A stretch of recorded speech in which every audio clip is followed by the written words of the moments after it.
Now, according to the CDC, about 1 in 31 children who are 8 years old have autism spectrum disorder in the United States. And that means it's likely that emergency responders will answer a call for help from someone with autism. And a local family wants to make sure they know how to handle these calls. KWQC's Kayla Page is live at Medic EMS in Davenport this morning. And Kayla, this family has firsthand experience they want to share. Good morning. Yeah, that's right, Destin. We just got through speaking with them earlier this morning, Sean and Elizabeth Snaith, about their sensory bags and how their personal connection to autism is allowing them to provide aid to all across the Quad Cities in particular. And joining me now to talk more about that, one of the people they're providing aid to is Medic EMS. And I'm joined with Chuck Gibson. Thank you, Chuck, for joining me as well. What is the training like to prepare someone to respond to a call involving someone on the spectrum? And how often do you all respond to these types of calls? Yeah, thanks for joining us this morning, Kayla. A really important topic is something that in all of our EMS training from the beginning, there's so many things that everybody needs to know to be able to work in the ambulance that this is discussed, but it's not hit very heavily in the initial training.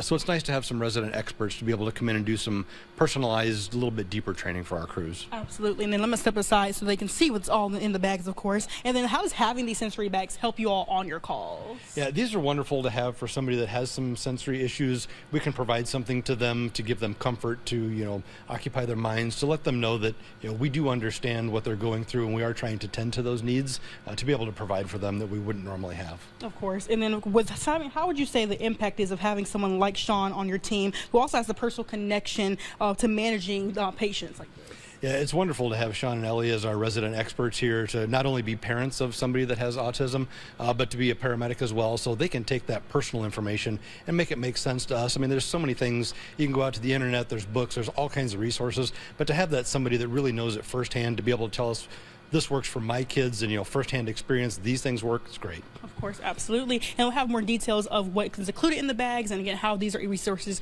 are being helpful across the Quad Cities to first responders as well. We'll have the additional info on our website. Live in Davenport, Kayla Page, KWQC, TV6 News. Kayla, thank you. For those wishing to donate to the family's ASD Sensory Project, you can go to their GoFundMe on our website. The funds go to buying supplies to make and fill the bags, along with helping to reach more first responders in the QCA.